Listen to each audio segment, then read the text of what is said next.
CCM สำเร็จคัดเลือกคณะสุดใหม่เพิ่มทวีต่อสู้กับ3พยาธิคณะกรรมการประสานงานกองทุนโลก CCM สปป.ลาวได้จัดกองประชุมครบคณะเฉพาะกิจเพื่อสำเร็จขั้นตอนการปรับปรุงโครงสร้างและเลือกตั้งคณะนำสุดใหม่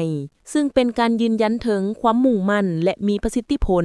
ในการจัดตั้งปฏิบัติทุนช่วยเหลือจากกองทุนโลกเพื่อต้านพยาธิเอดส์วัณโรคและมาลาเรียในลาวกองประชุมครั้งนี้ได้จัดขึ้นในวันที่20พฤศจิกายน2025ในรูปแบบซึ่งหน้าและผ่านระบบออนไลน์ที่โรงแรมสุภัตตานครหลวงเวียงจันทน์โดยเป็นประธานของท่านภูธรเมืองปากประธานคณะกรรมการประสานงานกองทุนโลกสปป.ลาวมีท่านไพวันแก้วประเสริฐรองรัฐมนตรีกระทรวงสาธารณสุขบรรดาจากสมาชิก CCM กองเลขา CCM องค์การจัดตั้งสากลคู่ร่วมพัฒนาและแขกถึกเชิญเข้าร่วม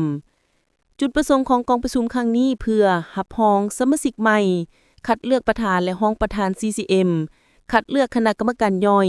และคัดเลือกผู้จัดตั้งปฏิบัติหลักในการจัดกองประชุมปรึกษาหารือประจำไตรมาสของภาคส่วนผู้ได้รับผลกระทบและติดเชื้อพยาธิที่มาจาก CSO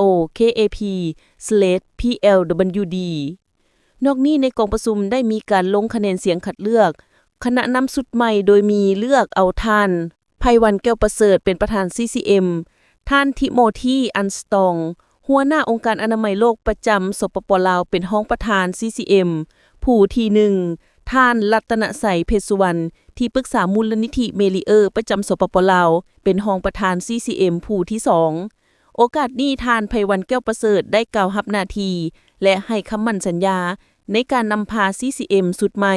เพื่อเพิ่มทวีการประสานงานและการกวดกาโครงการให้มีประสิทธิผลสูงสุด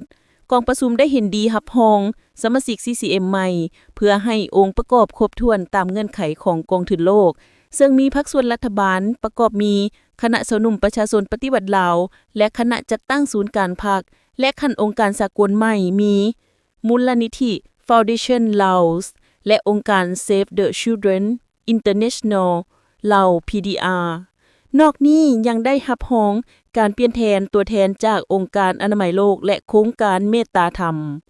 รับรองเอาการคัดเลือกคณะกรรมการย่อยและผู้จัดตั้งปฏิบัติหลักจำนวนหนึ่งตื่มอีก